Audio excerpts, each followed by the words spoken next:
Senator Zubiri nagbigay babala kung sakaling ituloy pa rin sa Senado ang impeachment trial ni Vice President Sara Duterte. Maglalabas ng contempt order ang Supreme Court. Naku po, kung may makukulong. Kaso kapag senador ka, hindi ka daw makukulong. Kaya maraming mga... Kaya nga si Franz Castro gusto nung maging senador para hindi siya makulong dun sa kanyang kaso. So eto nga mainit pa rin ako sa panwa patungkol sa desisyon ng Supreme Court. At eto nga si Senator Zubiri ay may babala sa mga kapwa niya senador. At eto si Senator Marcoleta may ibinigay na panayam mapatungkol dito sa desisyon ng Supreme Court. So wag na natin patagalin asan na ba yan? Dito pala muna tayo, hindi ba? Hayaan mo na pala yan. Panoorin na agad natin yung panayam ni Senator Marcoleta mapatungkol dito sa sa pahayag na to. So pasok lang po ng Supreme Court, Sen, nagpa-press con po ang tagapagsalita ng Korte Suprema. At inilabas na ang desisyon dun sa kinu-questioning constitutionality ng impeachment complaint na isinampa laban kay Vice President Sara Duterte. Isa-isahin natin kasi ito ay wala pa mismo yung papel ng desisyon, pero ipinaliwanag na nung tagapagsalita ng Korte Suprema, si Attorney Camille Ting. Yan. Number 1, Senator Dante Marcoleta, eto po, Your Honor. Una, the articles of impeachment against VP Sara Duterte is barred by the one-year rule. Nako. According to Supreme Court spokesperson Attorney Camille Ting. Bagyo talaga. Oho. Bagyo. Ito pa, kadugtong. The Senate could not acquire jurisdiction over impeachment proceedings. Nako. Yun pa, mas matindi. Bagyo. Pero kahit na bagyo yan, napursi na natin yan. Bagay, kung sila yung mga suki natin, Sen. Nakita na natin, sabi natin, ayan pumasok na sa area of Philippine, Area responsibility ng ating bansa. Alam natin nakikita natin yung kung saan papunta kasi, lalong-lalo na nung ang Korte Suprema kamakailan ay naglabas ng sariling order, nire-require ang dalawang kapulungan ng Kongreso na isumite yung mga ilang impormasyon na kanilang gustong makita upang mapagpasyahan nila yung dalawang petisyon na umabot sa kanila. Doon pa lang sinabi na natin, nakikita na natin kung saan ang direksyon na tinatahak ng Korte Suprema. Okay. Na kung tawagin na ay bagyo. Di ba? So, bagyong SC. Bagyong Supreme Court. Ayan. Talaga pong todo ang signal nito, Sen, dahil sabi ni Attorney Ting, ang desisyon ng Supreme Court ay immediately executory at ito isang unanimous decision. Ano po bang ibig sabihin nun, Sen? Pagka unanimous decision, ang ginawang pagpapasya ng Supreme Court unbank. Wala ka ng kapag-pag-asa na mag-MR ka man lang. Nako. Ganon. Paano ka mag-MR unanimous? Zero pa lang. Wala man lang Sino ang papansin sa'yo?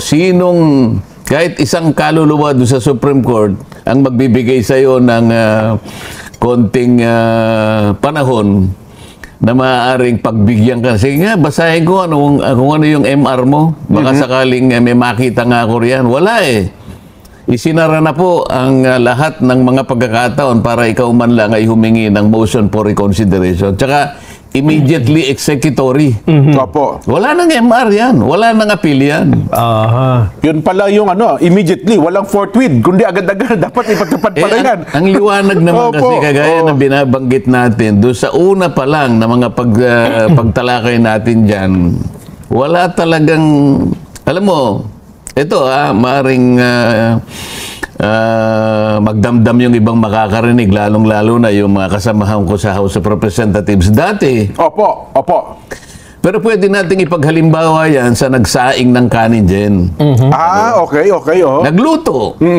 Isip-isipin mo, hilaw naman yung kanin. Ganon? Paano mong ipakakain sa Senado yun? Oho. Di ba?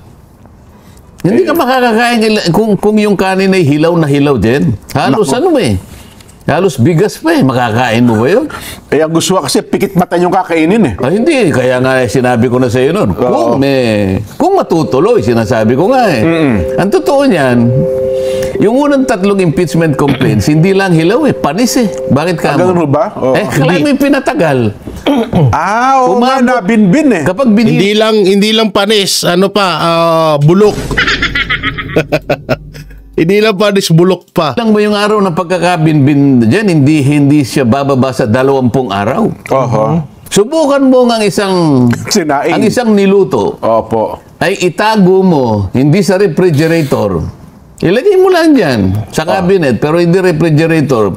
20 araw, Ba? alis 2 mangyayari, kinain ng daga o napanis. Oho. Nako. Napanis. Napanis po. Paano mo idadali sa paano mo dadali sa Senado ngayon? Naglululundag pa nung pumunta Yun na nga po. Forthwith.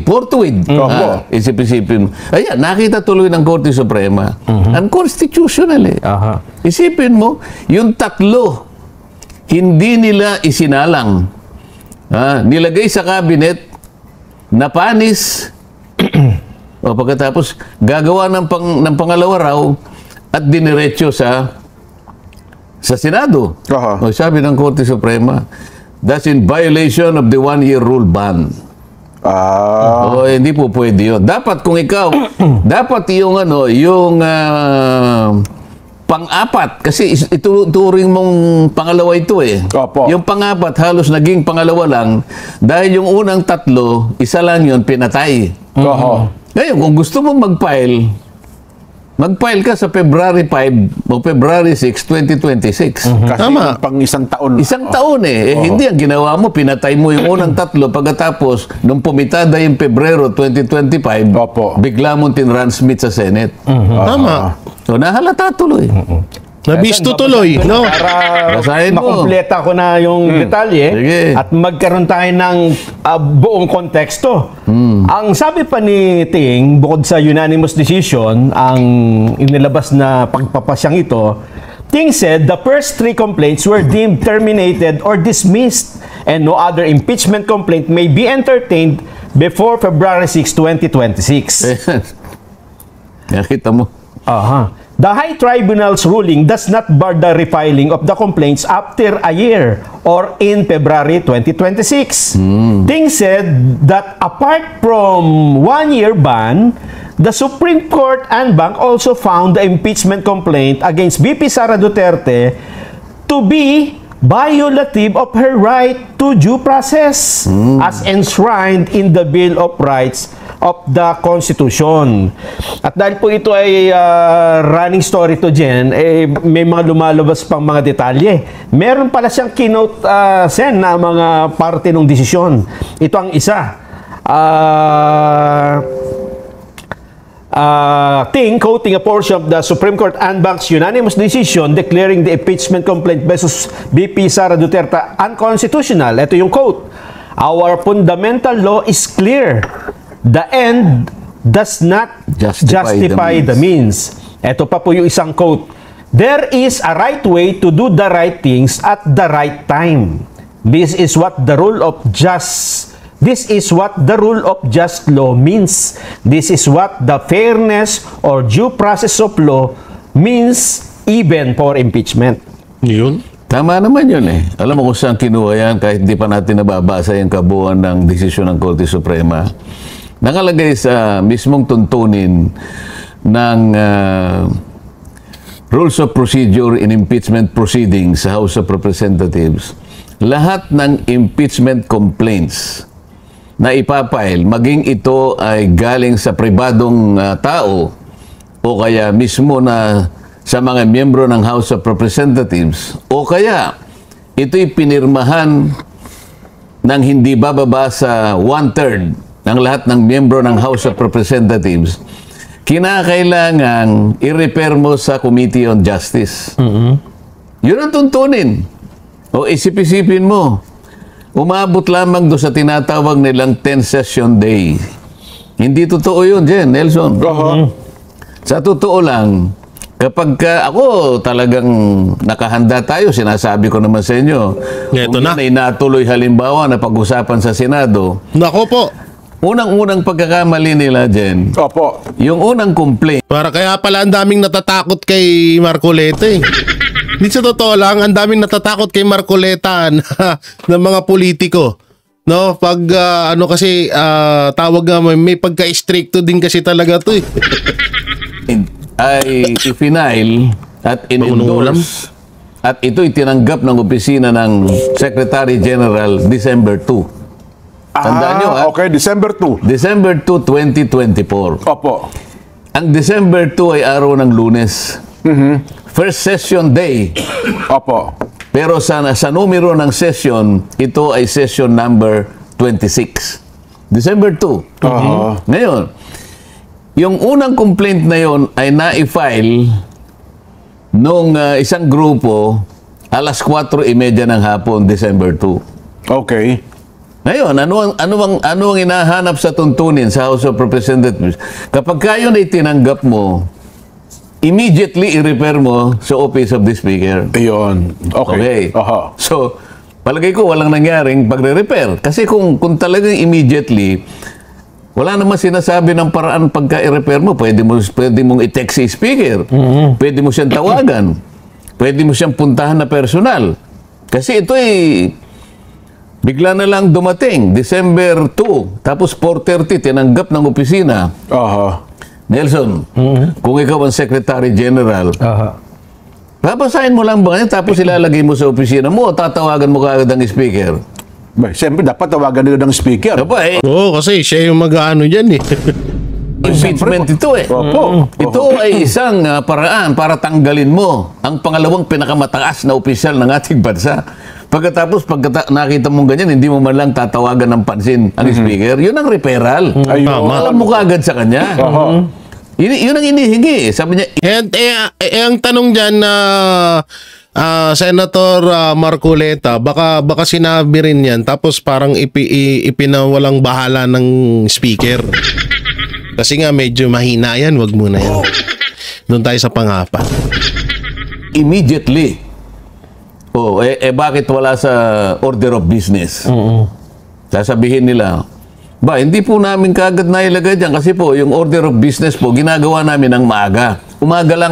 Umaga pa lang. Ayun. Ginagawa na namin yan kasi po magsisimula po yung session alas 13. Tinanggap ko po yan 4:30. Alas 4:30 ng hapon. Hindi mo rin mapapangatpiranan yun. Bakit ka mo? Kasi pagkaraniwan na sa amin, pag may biglang dumating na ganyan na napaka-importanting bagay at nirepair mo kagad sa opisina ng speaker. Sabi ng speaker, sige, isama mo additional reference of business. Ayun. So, pwede naman palang gawin yun. Pwede mo gawin May kapabalian naman pala Ang totoo niyan, yung apat na yan, nung i-repair nila doon sa sinasabi nilang 10th session day, yun ang February 5. Ayun. Wala siya doon sa order of business doon sa araw na yun. Kaya nga sinasabi. Kaya pala ganun ang sinasabi ng Supreme Court. So tama nga naman. Kung ito'y halimbawa umabot sa Senado. Unang tanong ko sa kanila, hawak-hawak ko yung session number 36. Ito yung sinasabi niyong 10th session day. Kapag napatunayan ninyo na ito'y nakasulat dito, ibig sabihin, in-include nyo. Andyan talaga. Magre-resign ako as Senator of the Republic. Naku, mabigat. Okay? Kasi wala eh. Hawak ko na eh. Bakit ninyo pinangatwiranan ninyo na pati sasagot ng Solicitor General eh. It was included in the order of business, sabi niya. Ito po yung aming katibayan, Annex A. Halimbawa, Annex A. Session number 36, order of business. Pagka tinignan mo, wala doon. Saan mo makikita? Sa journal. Sa journal number 36. Doon makikita kasi additional reference of business. Ayun pala Isipin mo, yun. Oho. balikan natin ka mo yung December 2. What is so spectacular about December 2? Kaya nga Pagka po. tiningnan mo, dalawang panukalang batas lang ang binasa on first reading. Dalawa lang. Dalawa. Walang masyadong, hindi masyadong busy yung araw na yun. Oho. Yung December 2, ha? Opo. Pangkaraniwan, Jen. Opo, Monday yun. Lalo na yung nag-uumpisa kami yung mga ganito. Opo. Halos 100 ang babasa. Kaya mahaba yung session eh. Yung December 2, balikan mo yun, reviewin mo. Dalawang panukalang batas lang ang binasa. Ilang minuto lang yun na babasahin mo. 3 resolutions, dalawang panukalang batas. Pagkatapos lahat na... So talagang ano pala talaga, no, lumalabas talaga na parang chinichempo ni speaker etong impeachment. Talagang panakip butas nga talaga siya. Oo. Dito malinaw na talagang kaya nila itinengga yan. Bukod doon sa naghahanap sila ng pinaka malakas na magpapa-impeach kay Vice President Sara Duterte, naghanap din sila or nagantay din sila ng tiyempo na para may matabunan na issue na mapupukol sa kanila. Okay, kaso yun nga lang, dun sila nagkamali. Communications, mga letters from different agencies to the archives, to the archives, to the archives. Ibig ko sabihin, kapag ka tiningnan mo yung volume ng business na tatalakayin no December 2, 30 minutes tapos eh.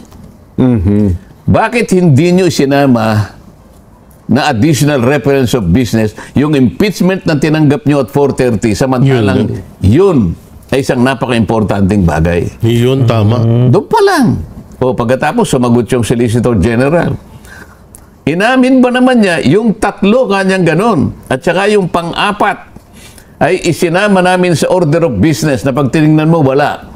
Ang totoong ginawa nila, considering, sabi niya, considering that the fourth impeachment complaint signed by more than 1/3 of the members of the House of Representatives has been transmitted to Congress, the 3 earlier impeachment complaints have become moot and academic and they were sent to the archives.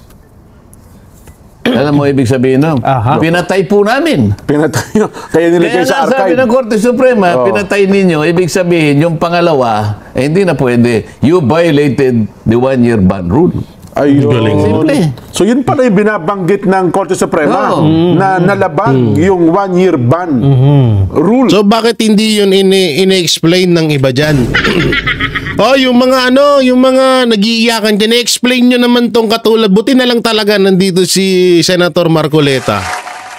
Buti na lang. Kasi yung iba, alam niyo sa totoo lang, hindi ko to napakinggan sa iba. Hindi ito in-explain. Hindi rin ganito ang pagkakapaliwanag sa bakit nagkaroon ng 1-year ban rule na yan. So, yung iba ang sinasabi, wala naman daw ganun. Hindi pa daw dapat wala pa daw sa sitwasyon na ganun. So ito pala napakaliwanag ng explanation ni Senator Marcoleta na bakit inabot ng 1-year ban rule. Napakaliwanag dito. Ng impeachment complaint. Ayun, oho. Kasi kung yun ay nirepair ninyo sa Committee on Justice, may tumuloy na sana eh. Oho. Walang tumuloy na proceedings kasi walang ni-repair. Walang ni-repair sa Committee on Justice. Oho. Yun ang pinaka-ultimate na destination ng lahat ng impeachment complaints. Oho. Umabot lamang dun sa order of business eh.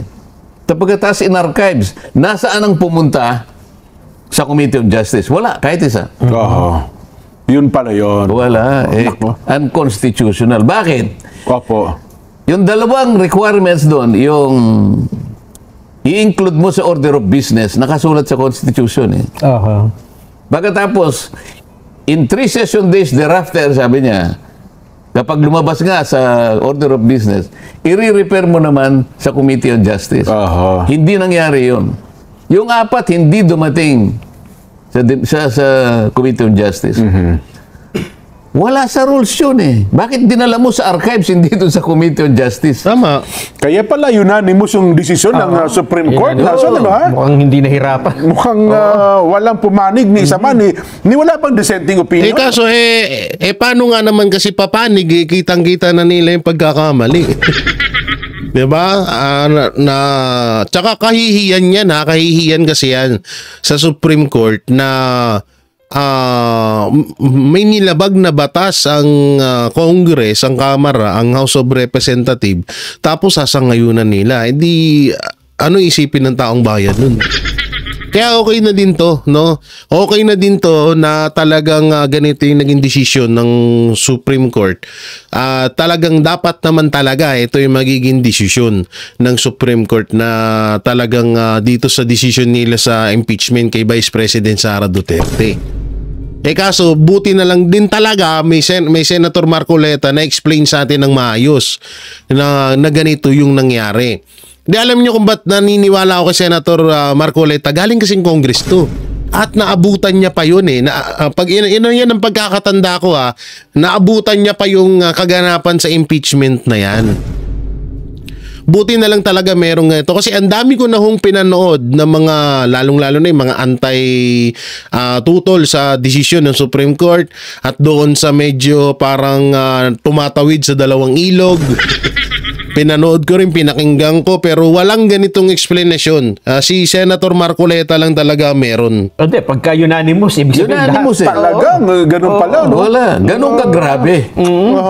Bakit sinabi na walang due process din? Kanina, nabanggit niya. Yes, Ipaliwanag natin bakit walang due process. Bakit po? Hindi nga dumating sa Committee on Justice, doon mo kasi tatawagin ng Vice President para kahit papano, kung gusto niya mag-appear doon, magpaliwanag, o magbigay ng doon pa lang, sagutin niya. Walang nangyari. Wala rin ho kasing gano'n, no? Ni isang pagdinig ata sa Committee on Justice, wala pong nangyari. Wala. Diniretso agad Marami silang itinago doon sa kanilang tuntunin. Opo.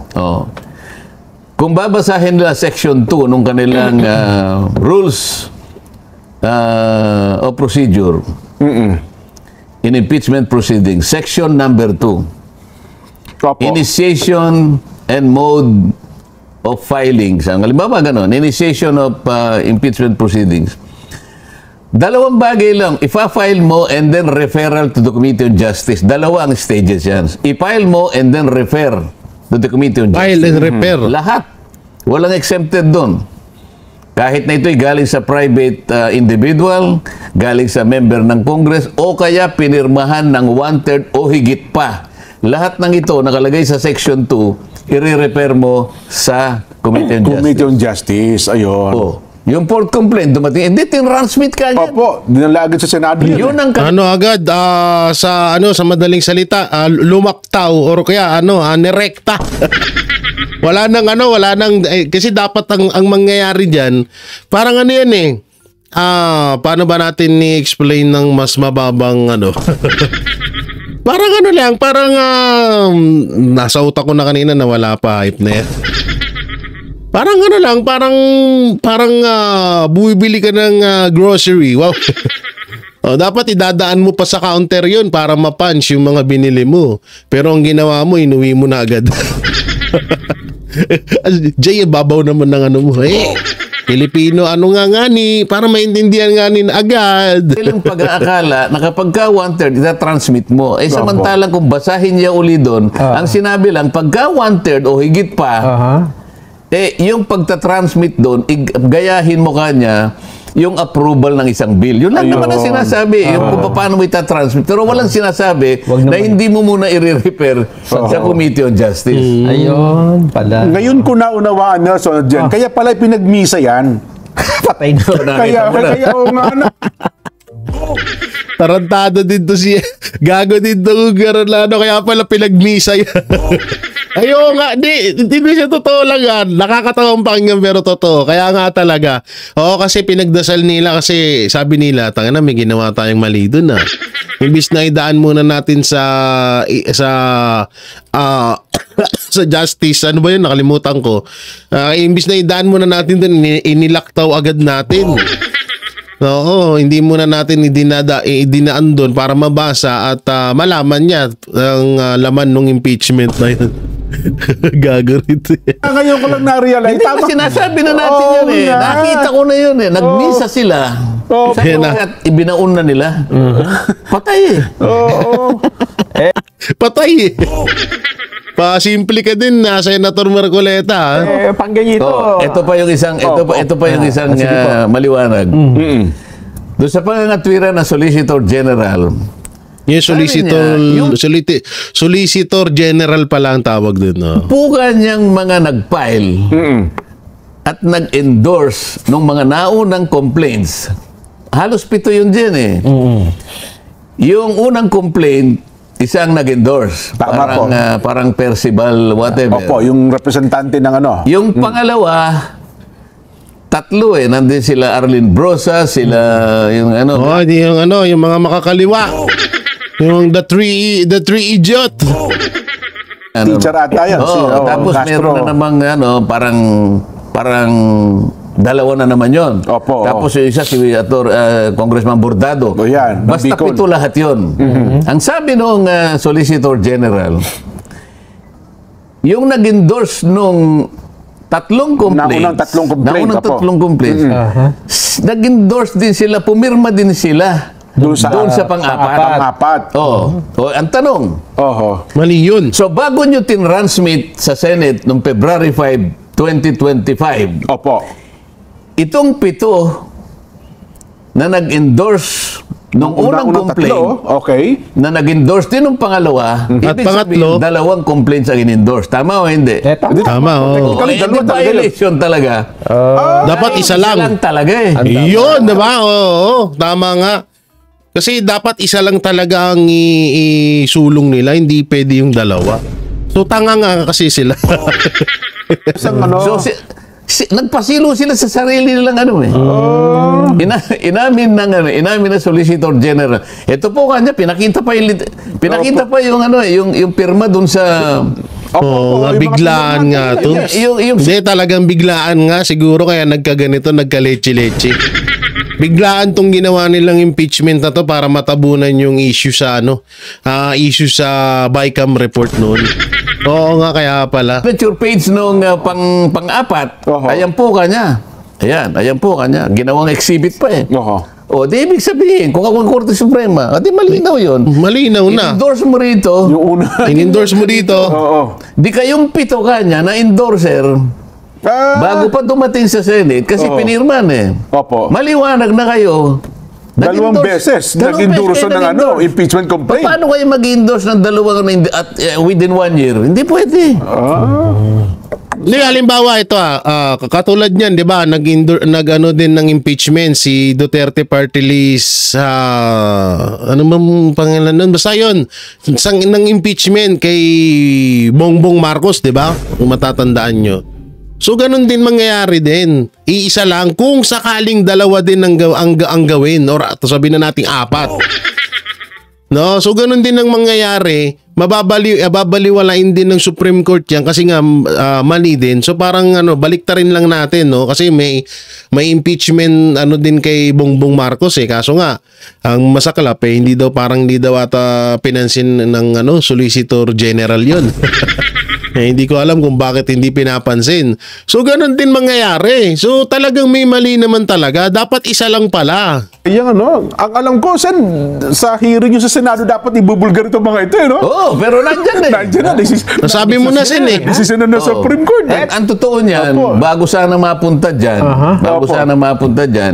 yung mainit na usapin, paano mo itatawid? Di ba? Isa pa yun. Isa pa pong issue yun. From 19 Congress to 20th Congress. Talaga yun. At nakahanda naman tayo, kahit saan mo isakay. Ano ginamit mo? Submarine? Halimbawa? Aeroplano? Hindi na makita. Kasi lahat na ng dagat eh. O nilangoy mo? Baka boring machine po ginamit. Dinahin sa ilalim ng lupa eh. Kaya nga. Boring machine na. Pero matutuntun natin. Basta sabihin mo. Sabihin mo lang kung paano mo itinawid. Oo. May statement na po rito ang Senate Court. Ito na. Alam ko, Impeachment Court. Ito na mga, unahin ko na muna House of Representatives. Kasi sila yung Ayun, reaction ng House of Representatives. Sige, yan muna. House of Representatives, sa pamamagitan po ni Attorney Princess Abante. The House of Baba, umirentada ang spokesperson.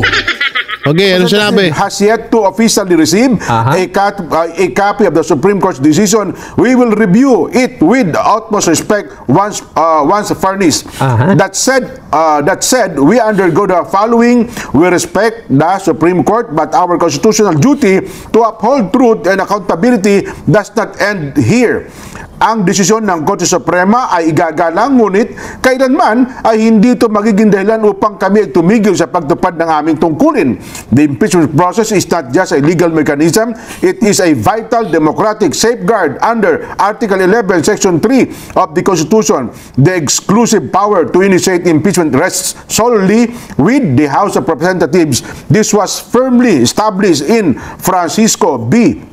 House of Representatives 2003 and has a long stood and settled doctrine to allow judicial interference. To allow judicial interference in the initiation of this process risks undermining the very principle of checks and balances. The impeachment is a political act rooted in the people's will. No legal technicality should silence it. This is not about one person. Hindi lang ito laban sa isang opisyal. Ito ay laban para sa karapatan ng taong maningil ng pagkakaroon sa gobyerno. The House will exhaust all remedies to protect the independence of Congress and preserve the sanctity of our constitutional role. This is not defiance. This is constitutional fidelity. Ayun, ang kabuuan po ng pahayag. Naintindihan mo yung sinabi niya? Nahihinuha ko po kahit paano. Ano ibig sabihin? Gagawin ng lahat. Huwag mo kami pakikialam. Gagawin namin ng lahat ng kaparaanan. Kami may trabaho ng impeachment. Ang sinasabi niya, hindi pa niya natanggap, di ba? Hindi pa. Kung ako sa kanila, huwag niyo nang tanggapin. Di ba dapat nila tanggapin? Tanggapin nila yung katotohanan. Ibig sabihin, masasaktan lang sila. Hindi pa nila tinanggap, di ba? Opo. Ang ibig sabihin, okay, kunin mo ng dahan-dahan at huwag mo na ipakita sa iba. Ganun ba? Pagkatapos, Si Raul, di si Marcolete, no? Huwag ka na magsalita kung ano yung pinagsasabi. Ingay. Parang ano na lang, no? Manahimik na lang, ganun. O samantalang dito tayo sa sinabi naman ni